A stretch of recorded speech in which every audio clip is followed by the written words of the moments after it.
Hello, everyone. Welcome to today's presentation. My name is Rachel Woods, and I'm the curator of horticulture and sustainability for the North Carolina Museum of Art. Today, I'm going to be talking to you about the Ann and Jim Goodnight Museum Park at the NCMA. So I wanted to start by talking a little bit about myself and my background. I often get a lot of questions about how I got into my career and what brought me to the museum. So I started my undergraduate work. I got my BS in biology and environmental studies.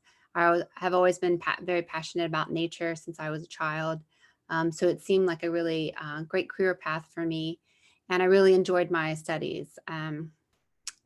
After I graduated from college, I joined the Peace Corps and was in the Peace Corps in Panama for 3 years. During that time, I did a lot of grassroots environmental work, a lot of environmental education with children and women's health issues. And I became very interested in public policy and making changes to the way we approach environmental policy in particular.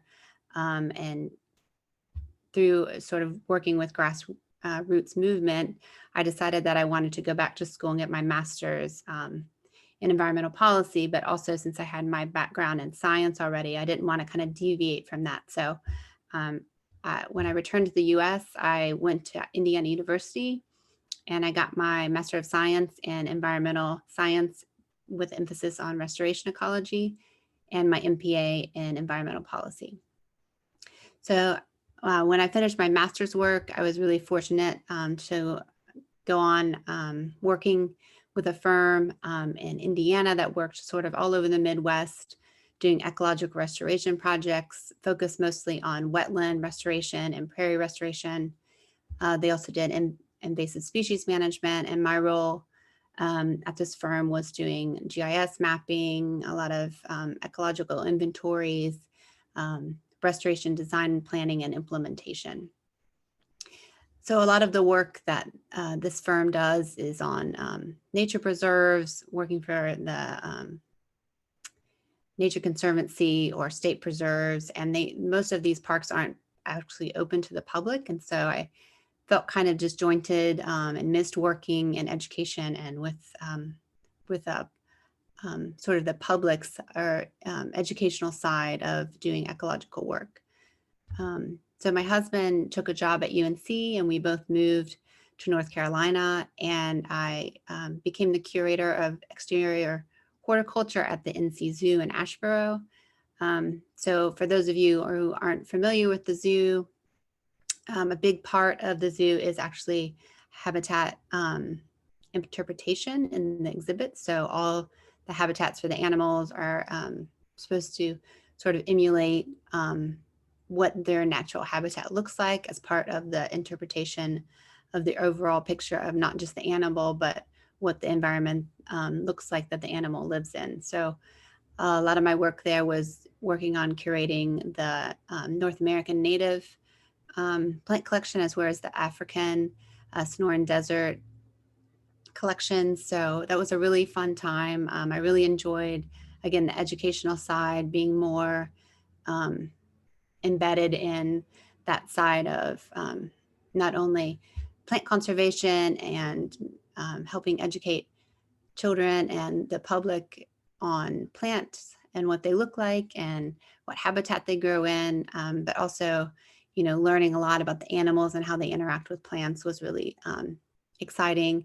And the design element I really enjoyed as well, sort of using plants to tell a story.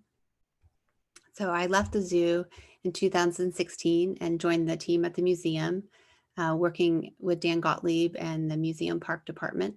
So when I came on in 2016 was when the street front landscape along the Blue Ridge Corridor on the former Polk Youth Detention Center had just begun. So it was a really exciting time. And one of the main reasons I decided to join the museum, because when I learned the history of sort of what had happened on the site over the years with the prison, dating back to the Civil War, and before that, you know, being farmed, sort of all of the human activity, sort of First Peoples activity on the site, and kind of how each phase from during World War I, when the tanks were on site doing training maneuvers and different things, sort of all of that. And of course, the prison site being right along Blue Ridge Road, and how all those impacts to the site really, from an ecological point of view, were very degrading to the site. And the idea of transforming all of that into a 164-acre park was very exciting to me, and was very intriguing to have such a public space and such an urban area, and the opportunity to do active research and restoration, of course, providing a public park for the public to interact with the plant material. Intrigued me. So again, the vision of the park, of course, being to connect art, nature, and people in such a outdoor, large scale public space. And we really do consider the landscape itself to be a work of art. So now I wanted to focus just briefly on the landscape around the east and west buildings, and sort of the formal entry that welcomes you to the museum. So the idea of the landscape in the plaza and the entrance that leads you to the east building is sort of to have a 3 to 4 season even expanse of plant material and color and different textures to help welcome you into the museum. So here you can see the Magnolias that bloom sometimes 2 times a year in the entrance bed to the east building. They can often, go to bloom. And last year they were blooming, and we got snow and ice, which was really beautiful on the flowers, and luckily didn't damage them. There's also lots of spring and summer bulbs in these beds. So again, providing that seasonal interest for these landscapes. And again, here are just some more. This is the plaza bed between the 2 buildings. So we've got spring bulbs and summer bulbs, and then a lot of these decorative grasses with this white flower is called butterfly gara, which is a very pretty flower that kind of floats in within the ornamental grasses. So it's very attractive.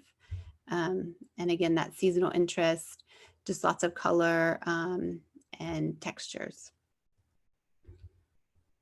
So the North Courtyard is the courtyard that currently has the Miro in it, Luna bird. They are shown in the middle picture.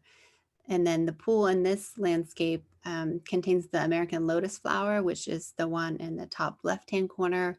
It has these beautiful, really full, lotus flowers, and then these large leaves that are very tropical looking and very interesting for this space.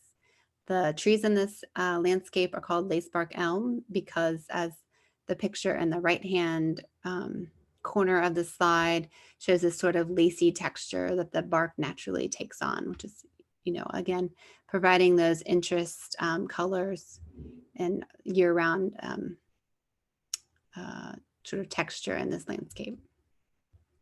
And then the Rodan Courtyard originally had been planted with bamboo, and it just didn't do well and was difficult to manage in this rocky landscape. And so we swapped out the bamboo several years ago with these crepe myrtles to add, again, more color to the landscape, but also provide some shade for people to sit under and enjoy the Rodan sculptures in this courtyard.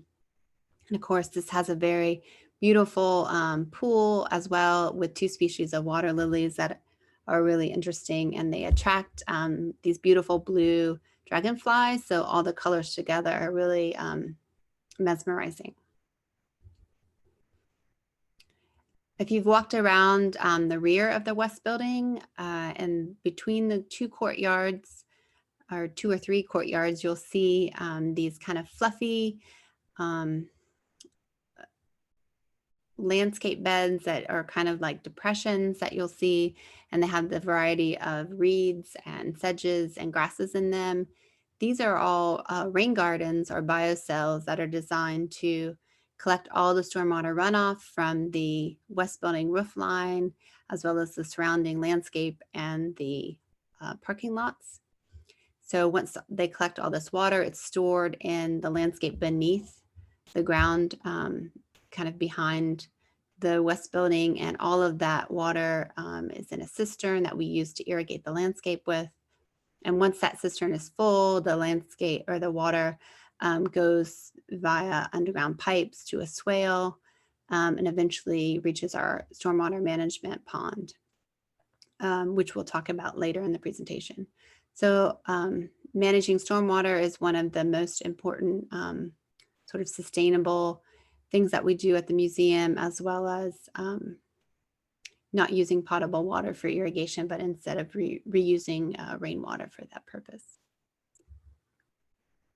So here's just a nice morning shot of the fuzzy love grass around the west building, and sort of this entrance into the main museum building.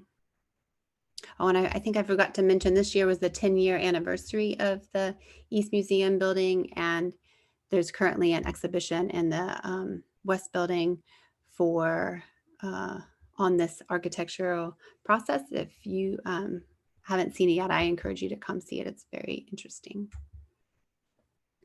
So next I wanted to talk about the landscape along the street front that was completed in 2016. This is a rendering and is not quite what was completed, but is for the most part correct. Here you can, I also wanted to point out this will be, the smokestack is right here, and this will be the future location of the visitor center, which will be our new restroom, an indoor facility for programming in the park. So I encourage you to come see that. We hope for construction of this building to begin in January of 2021. So again, this landscape was designed to help extend the experience of the museum galleries into a more informal experience with art and nature. For instance, this was the exhibition of the large bunnies in 2016, Amanda Pereira's Intrude, that was in the Ellipse, which was designed, for that very purpose of exhibiting art and providing a space for programs for our museum staff to interact with the public and host educational and recreational events with them. Also, I wanted to mention that this landscape was designed using potable water. However, the plant material that was chosen that after 4 years of establishment, the irrigation wouldn't really need to be run after that. So one of the main features of the street front landscape are the wave gardens. These are the large mounded gardens around the ellipse that have the nice quiet gravel paths that you can walk through. The picture in your upper left hand of your screen shows these blue star, which are beautiful, really cool textured flowers that bloom in early May and June, these little clusters of blue flowers. And the reason these spaces are called the wave gardens is because they were designed that the plant material, the colorful plant material kind of is surrounded by these ornamental grasses. So they make these kind of waves through the landscape from mound to mound. And then in the fall, when they bloom, or when they have their fall color of bronze and orange, they again make this sort of pattern through the ornamental grasses that they're planted in between. And then all of these spaces are sort of planted randomly with additional bulbs, as well as pollinator plants. Like this is our rattlesnake master that blooms really cool and gets really high so you can see it over the ornamental grasses, as well as this prairie blazing star here with a lady butterfly on it.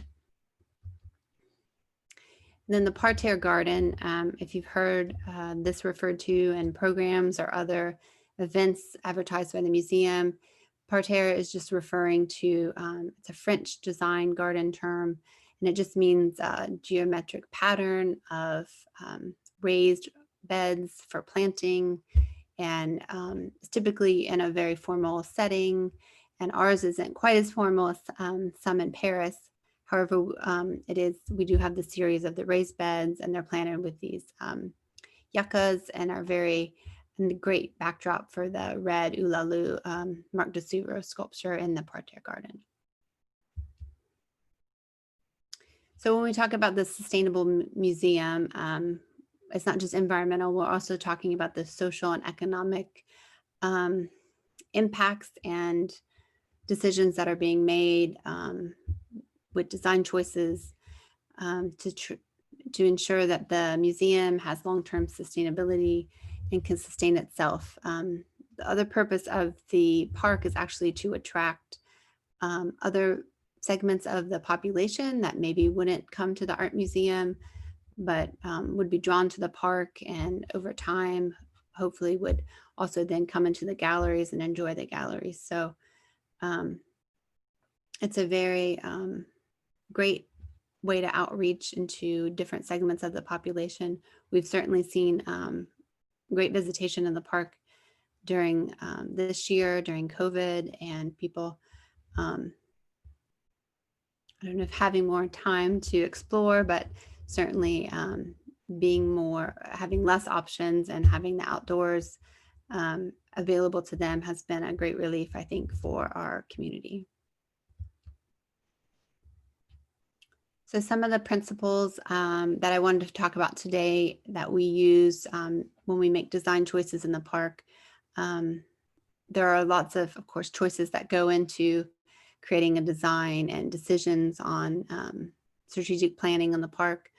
But some of the sort of more key aspects of sustainable design are stormwater management, restoring native plant communities on site, or that were historically known to be in our area in the Piedmont. What kind of plants we're selecting to use in the landscape, using every opportunity we can to provide habitat for wildlife, providing every opportunity we can to improve human health and well-being, and as well as reducing our carbon footprint. And of course, it goes kind of without saying that providing interventions for the public to interact with artwork. So I mentioned before our stormwater management pond. So this pond was originally constructed with the East Building in the 1980s to just receive stormwater runoff during construction, and wasn't really, didn't function very well, was always sort of red with clay and had a lot of erosion issues. So when the West Building was being designed and completed in 2010, the stormwater management pond also got a refurb during that time, and these tiers were added above the pond. You can see in the top left-hand corner of the slide, and they are designed to, as I mentioned, they collect all the impervious surface around the East and West Building, as well as now the large parking lot along Blue Ridge Road, and all of that water is filtered through these tiers of planted landscape, so that in this design, the stepping down of the water through these tiered plants helps remove sediment, which is actually the #1 pollutant of our streams, as well as other pollutants in the just that naturally come off the surface during a large rain event, like E. coli, oil from the parking lot, different things like that, and just filtering that those pollutants out. And the plant material in these tiers actually hold those pollutants in their root material and in the structure of the soil and prevent them from entering our waterways. This also helps reduce stormwater surge downstream, so it helps control those flooding events that we see in our area during these large storm events, and prevent erosion of stream beds downstream. So this pond is directly connected to House Creek, which flows into Crabtree and eventually into the Neuse River, which at the coast is the largest, one of the largest fisheries on the East Coast. So it's really important that we do our part and be a good example for the community on how to manage do good stormwater management in the park. The other maybe even better benefit of the park is, or the stormwater management pond, is the great waterfowl that it attracts. It provides habitat for amphibians and reptiles, as well as turtles, and lots of insects pollinating all of these wonderful flowers. And we really get a lot of migratory waterfowl, especially this time of year. I already saw some new arrivals on Friday last week, so it's always a great place to come and watch sort of a little ecosystem right in the heart of Raleigh. So as I mentioned, the water quality band is along both of the new parking lots in the street front landscape on Blue Ridge Road. And it's planted again with very purposefully planted with lots of plant material, different varieties. There's about 12 species of plants in there. And the soil structure is all designed to filter that water out very slowly, collect those pollutant runoffs from the parking lot and surrounding landscape, and prevent it from entering our stream systems. And again, of course, trying to control that storm surge that we see so much in these sort of climate weirding of storm systems in our area. So here we can see a nice great blue lobelias blooming, and a swamp milkweed, which is a favorite of lots of pollinators and birds in the park. So then I just wanted to go over this diagram just briefly to show you kind of the overall concept of what we just talked about. So these are the two parking lots along Blue Ridge Road. And if you see these, the water quality band, it's just this sort of depressed, sunken landscape that runs along both of those parking lots with lots of plant material in it. And again, that is filtered through an underground pipe that hits this swale that then filters down to our stormwater management pond. And the same thing with the west building that I mentioned. All of that roof line is being collected in the parking lots, and they're being brought by underground pipes to the pond to be filtered through these tiers on both sides in the east building through the swale to filter out as much particulate matter as we can before that water leaves our site. So, and next thing I wanted to talk about was plant choice, but also sort of the management that we're doing in the park with invasive species. In 2018, we had an HBCU intern who did a great job mapping all of our invasives in the woodlands. And we used that information to write a invasive species management plan for the park. We were lucky enough to receive a grant 2 years ago from the Jandy Amons Foundation and did large scale invasive species removal in our woodlands. So the issue with the invasive species is you can kind of see in this picture, your sight lines into the woods are very obscured.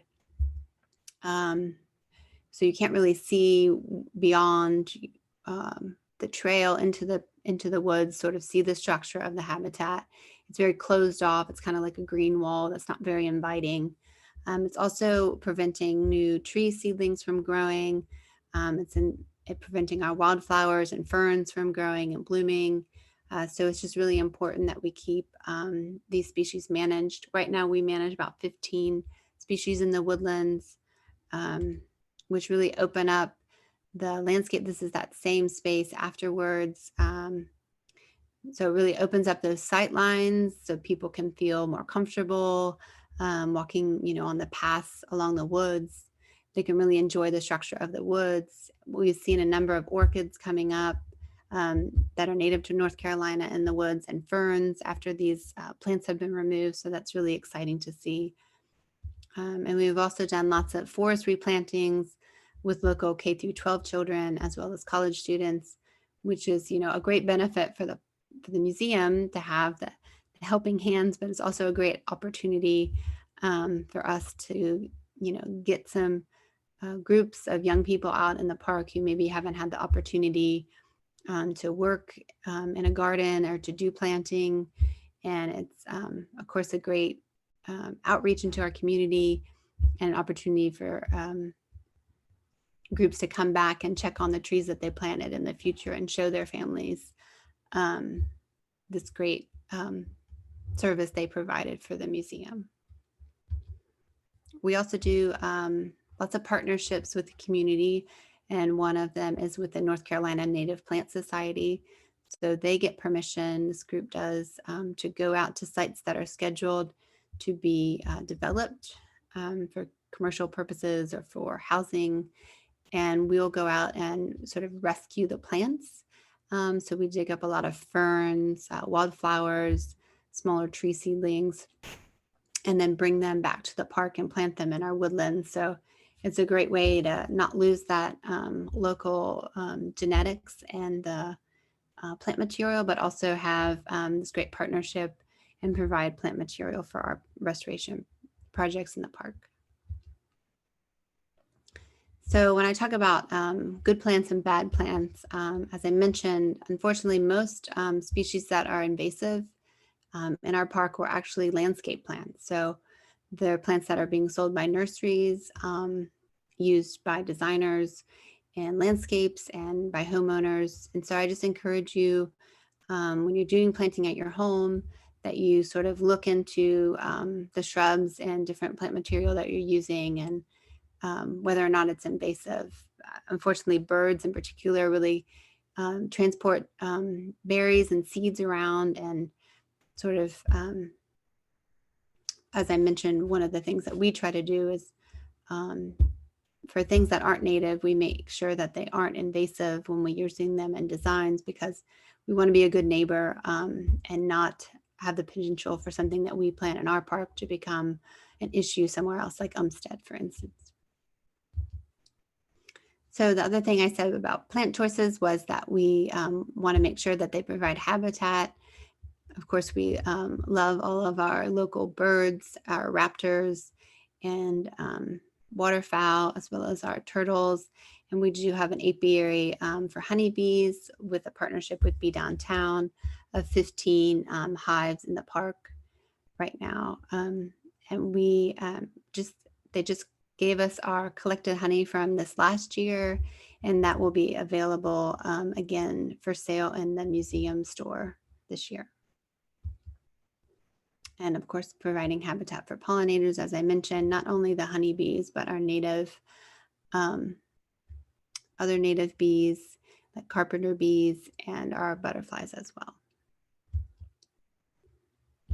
So another very targeted sort of plant material that we use in the park are milkweeds. We have 3 species of milkweed that we have in the park because it provides a nice flower and is very attractive, and pollinators like the flowers. However, it is also the host plant of the monarch butterfly. So butterflies that are migrating down from Canada come through the Piedmont in the fall. I was lucky enough to see the caterpillars here on some butterfly milkweed munching away. And then I got to see these chrysalis. This was along the water quality band, get deposited by those caterpillars. And then I actually got to see a monarch emerge, which I have never seen before, and was so excited to see the complete sort of life cycle of this amazing creature. And these adult butterflies that emerge in North Carolina will actually fly to Mexico to overwinter there. So it's really cool to have that sort of stopover fast food place for them to stop and have somewhere to eat and have somewhere to stay before they continue on their journey. So as I mentioned, looking into providing human health, not just physical health, but mental health and well-being for someone, for our community that need, some tranquility and somewhere to sort of meet up with friends and have recreation and informal gatherings. This is the bridge over 440, which brings the Capitol Area Greenway into the park. This bridge will take you from the park all the way downtown on the Greenway, and then the other direction, the Greenway, will take you towards Umstead and then to Cary out of the front of the museum entrance.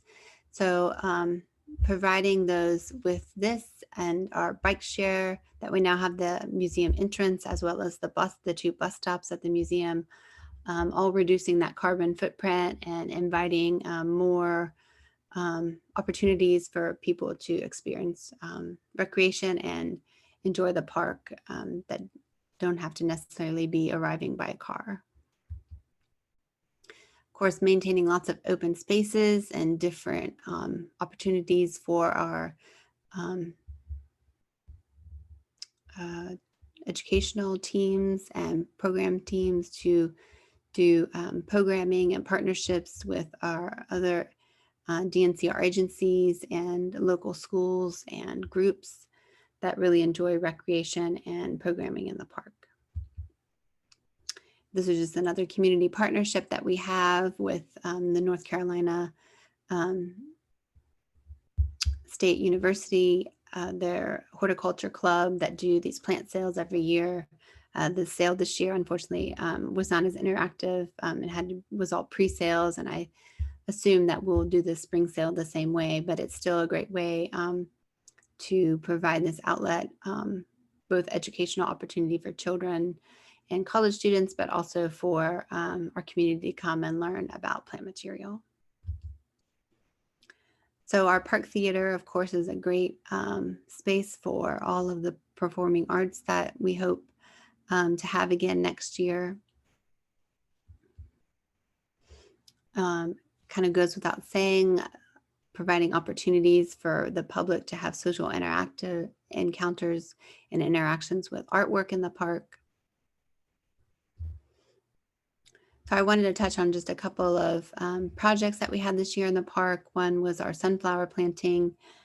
So we have done this the last 4 years, I think, planting a variety of different species of sunflowers, as well as zinnias and cosmos, to really add this colorful foreground to our sculptures, and a great, very interactive space for the public. It's hard to look at the sunflowers and not be happy. They're just wonderful, colorful things in our landscape, as well as, of course, the butterflies and the bees really like them. And then when their seeds set, then the goldfinches come and other seed-eating birds, and they really put on a colorful show for photography and just enjoyment of nature lovers. The other project that we've started is our Carla McKinnon Volunteer Garden. This is in the space formerly known as the Discovery Garden and is located sort of behind Picasso, the pig sculpture that's interactive in the park. So I encourage you to come this spring and check out this space and all that it will have to offer. And one of the last projects I wanted to touch on was our large long-term park preserve master plan that we're just beginning this fall. Will last over, probably wrap up about this time next year. So the area in red on this map, looking at sort of the master planning and the next phase of work in the park to restore the upper tributary, unnamed tributary in the park, as well as House Creek lengths in the park. And as I mentioned before, looking at restoring the healthy woodland ecosystem in our park, and just not only the restoration, but ways to sort of engage the public in new opportunities for artwork and ways for them to engage with this landscape in a more immersive way that really sort of pushes the boundaries of where people are spending their time in the park right now. So that kind of concludes my presentation today. I wondered if anyone had any questions. I think we have time for some questions if anyone has anything they'd like to talk about or had questions about.